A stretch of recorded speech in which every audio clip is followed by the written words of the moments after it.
I am Daniel Lucas, and welcome to Book 101 Review. Book 101 is all about the books that I read for the last 40 years. And today I have my special guest. He is the author of the book. Well, it is all about bicycle people. And the title of the book is The Road Spoke by Mr. Ken Reinke. Welcome, Mr. Ken. And can you please introduce more about yourself? Uh, sure. I'm retired now. The last job I did was I was an executive director of a nonprofit that helped people with disabilities and training with jobs. And it was also a recycling center. So that's how we provided those jobs. Interesting indeed. So, Mr. Ken, tell us about the road spoke. And before that, we salute you for sharing your knowledge and wisdom to the world. So tell us, Thank what you. is the road spoke all about?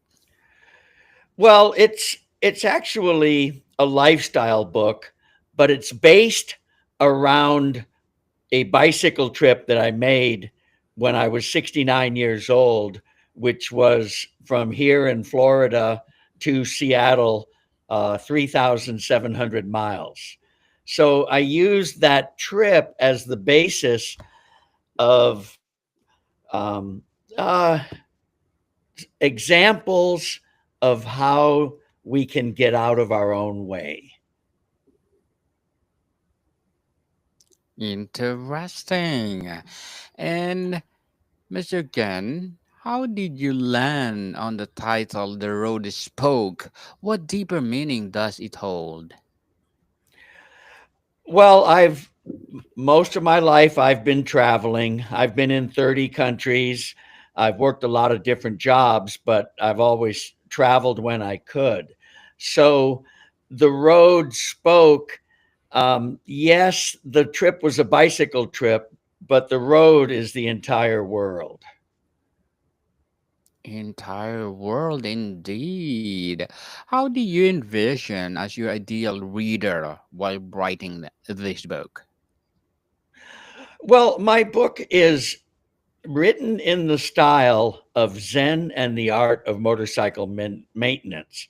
So it's not just an adventure book because riding 3,700 miles is quite the adventure, but it's also a philosophic book, a spiritual book. Your spiritual book. I like it that, Mr. Can. And how does your journey challenge conventional ideas about travel and adventure?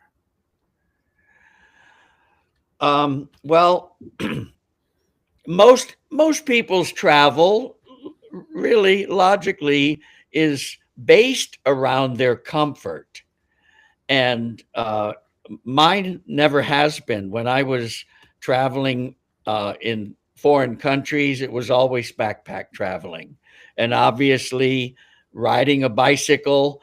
Um, there's not a lot of comfort involved. In fact, I have a chapter on what I call stealth camping because I'm not overwhelmed with money. So I could not make this trip from campground to motel to campground.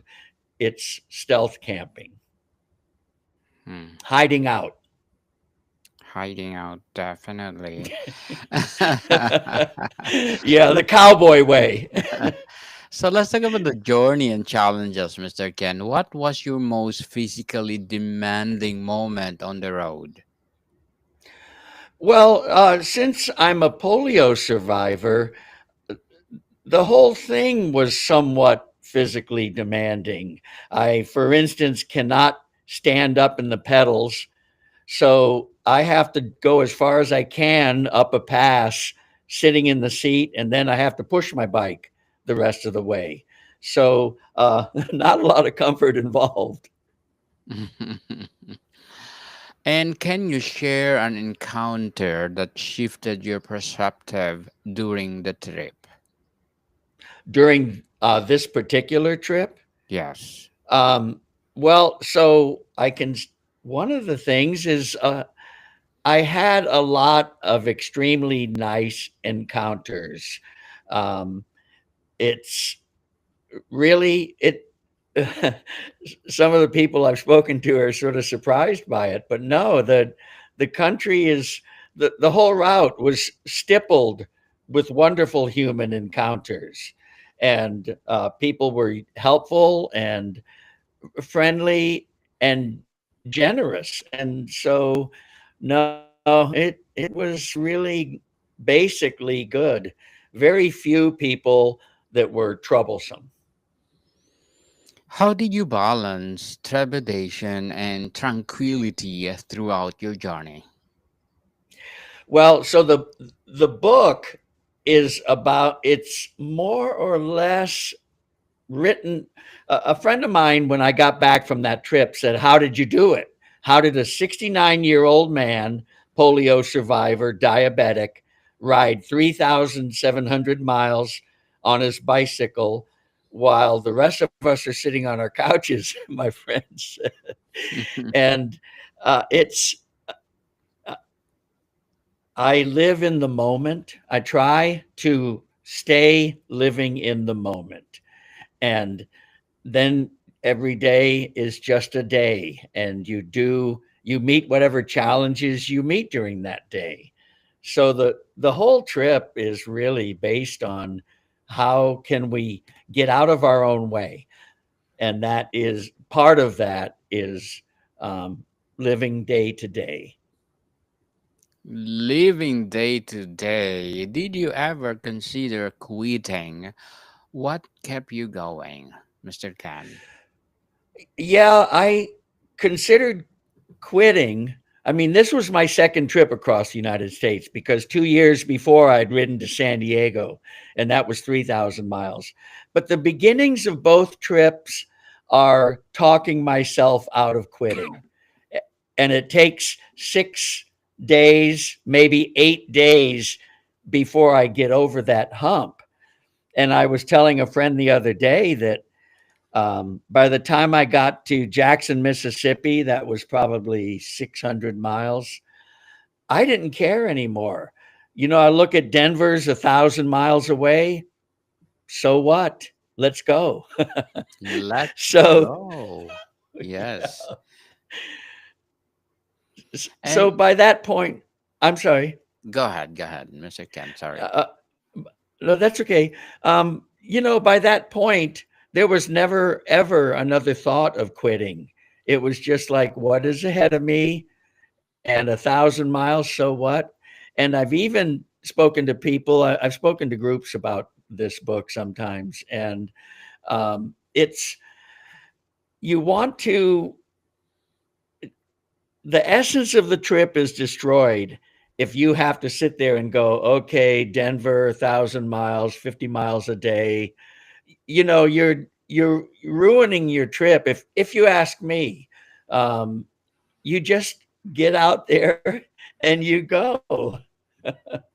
Yes. Definitely go, go, go. Go for it. And let's talk about the mental and emotional layers, Mr. Ken. How did solitude affect your mindset during long stretches of cycling? Um, so again, if you're living in the moment, it doesn't make any difference.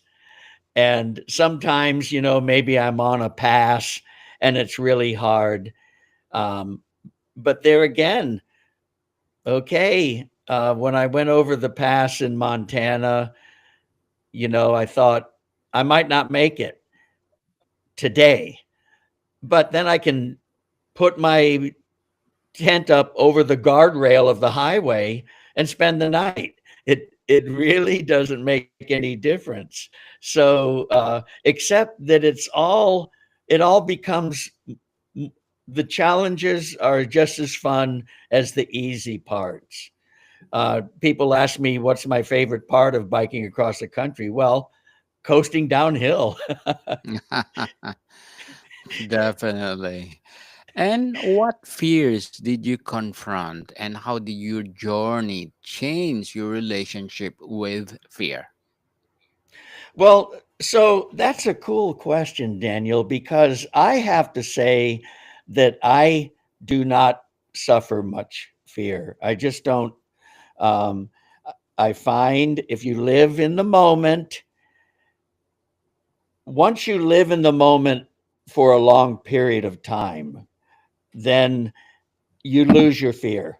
You sort of realize that whatever is coming up and you face it then. You deal with it then and not consider it beforehand. Now, I do have a little bit of fear of dogs.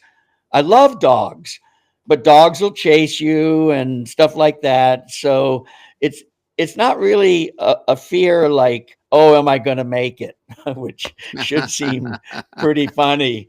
Mhm. It's just, I actually do not suffer very much fear, and this book is somewhat instructive on how to go about that in your own life. Were there moments or unexpected joy or serenity you didn't anticipate it? Yes, I didn't anticipate that once I got over that hump, the whole trip is joyous, and meeting new people, and uh, especially like the last half of the trip. I've ridden from Florida to say Colorado, and I meet people, and people always ask, do you see an old man on a loaded bike? And they always ask, oh, where are you coming from? And I'd say Florida, and they go, Florida. It seems unbelievable. And then where are you going? Well, I'm going to Seattle. I actually was going to Port Townsend, Washington. But then then people would often say, whoa, I'm inspired. They'd actually come right out and say that they were inspired.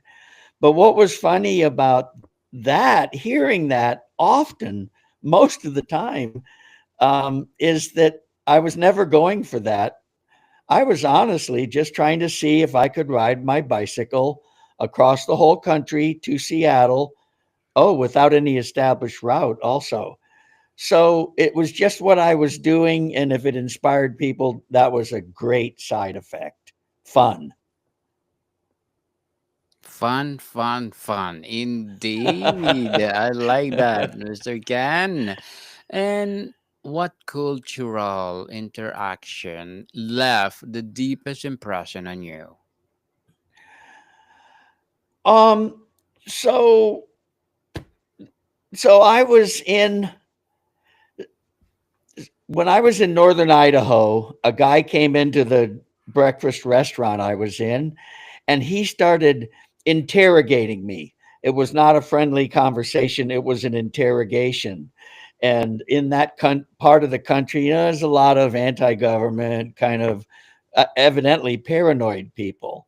And that was a little scary because on a bicycle, you're completely vulnerable.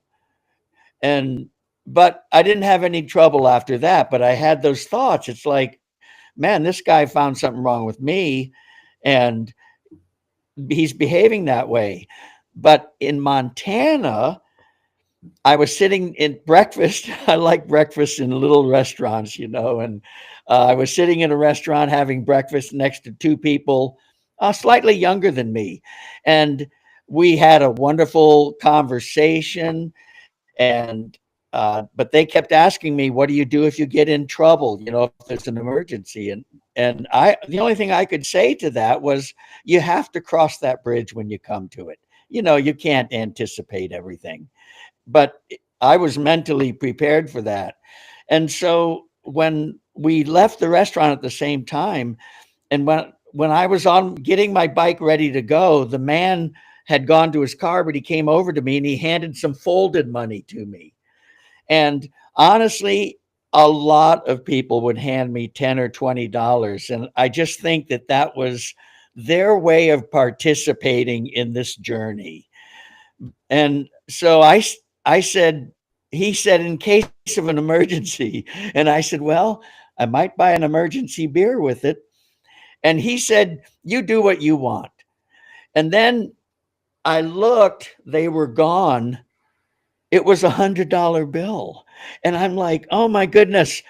Their questions in the restaurant had been, what do you do in case of an emergency? And so they were responding to those thoughts of emergency. But now they're gone, and felt like, oh my goodness, come back. I didn't give you a big enough thanks. Definitely. So, did you find common threads in how people reacted to a solo cyclist worldwide? Oh, people are generally curious. Where are you from? Where are you going? Those are the most asked questions. And so my backpack traveling in foreign countries was all, it wasn't at all by bicycle, but I've done all these thousands of miles in the United States, and that's what I run into. People, and I walk with a limp from my polio. So if they see me walking and then they start their questions, they're even they're taken aback, because when I walk, I don't look like I could ride from here to Georgia. But uh, but that's part of what my book is about. We can do so much more than we think we can. So, Yes. and I don't know what the limits are on that. So much more indeed. And Mr. Ken, as an author, what are your short term and long term goals? Well, my short and long term goal is both the same, to get an audiobook made. But Yes. uh, it's because it's a good story. I can just think of people riding in their cars, and listening to books. I So anyway, that's my goal. Try to get that on a Audiobook. audio book. Yes. Okay, looking forward for that, Mr. Ken. And wow, good luck. Okay, more success. And what will your Thank piece you. and what will be your piece of advice for those people out there who want to be an author like you? Oh, to be an author, don't do it. No.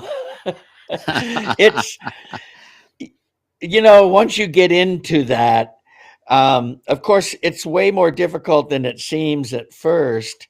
But and uh, advice. I'm not a terrific advice giver, but it feels good. It's out there. I think my book will do a lot of people really good if they read it, and it's well reviewed on Amazon. So it's not like I'm just blathering. It's well reviewed on Amazon. So hopefully, um, maybe that will get people to write their own books. they Yes, say that they say that once the book is written, that's when the work begins, and I'll have to say that's true. that's true. Yes, amazing. And thank you for that advice, Mister. And Okay. truly, truly empowering advice. And can you recommend a book or books that influence your journey? By all means, one the first book that really rocked my foundation and broke me out of the norm, let's say, of thinking was Think on These Things by J. Krishnamurti. And then my favorite book by far was Zen and the Art of Motorcycle Maintenance. It's a genius book. So I really like that book. Hmm. Interesting book and empowering for sure, Mr. Can. And What advice or recommendation would you give to someone dreaming of a similar adventure? Oh, well, it's I had to ride a lot to get into good enough shape to carry 50 pounds down the road. So you've got to start on that if it's a bicycle journey you want to do. Mhm. You have to train for it. I probably trained for a year, and and when I could ride 30 miles in a morning, that's when the adventurer mindset kicked in. Oh, I wonder if I can make it across the country. And now I've made it across the country twice. So get started. Get started for sure and stop procrastinating. If you could relive, yes, if you could relive one day from your odyssey, which would it be and why? Oh my. The honestly, the whole thing was terrific. And um like I can say that the one day that I wouldn't want to relive was when I got drowned out of my tent in a violent thunderstorm overnight. But but no, meeting all the people that I met was terrific.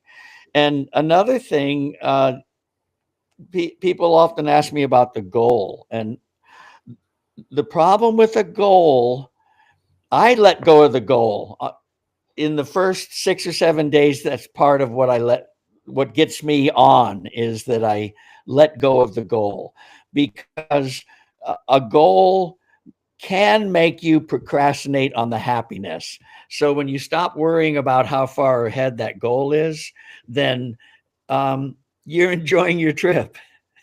Yes, definitely. You enjoying your trip for sure. And Mr. Ken, before we wrap up our discussion for today, I'm inviting you to please do listen to my other podcast, people. My other podcast, because my abstract essay is already in fifth season. Abstract Poetry in second season, and my book 101 review in fifth season too. Comedy 101 in second season, and my food 101 in fifth season as well. Geography 101 in fourth season, and my baby podcast. Law 101 and Mental Health 101. Love Letters in its fourth season, as well as my movie 101 review and music 101, and Science 101 and Sex 101 in its first season. Please listen to them wherever you listen your podcast. So, Mr. Ken, do you see your book as the end of a chapter or the start of a new journey? Um, I have another book in me. Um, whether I can afford to get it published is another story. Do it self-published then. Uh, Yes, do it by self-publish. Mr. Ken, thank you so much for sharing your knowledge and wisdom to the world. So, can you please invite our listeners to support your book, your advocacy, or whatever projects that you're doing right now? so the book is available on Amazon, and in it I have a an email address that people can write to me. Yes, definitely. Oh, it's also available anywhere books can be sold. It's on Ingram Spark also. Awesome, awesome.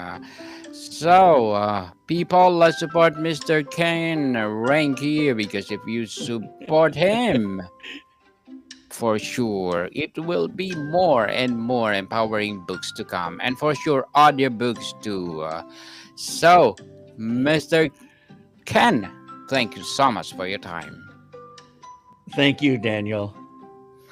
More to come, people. See you soon.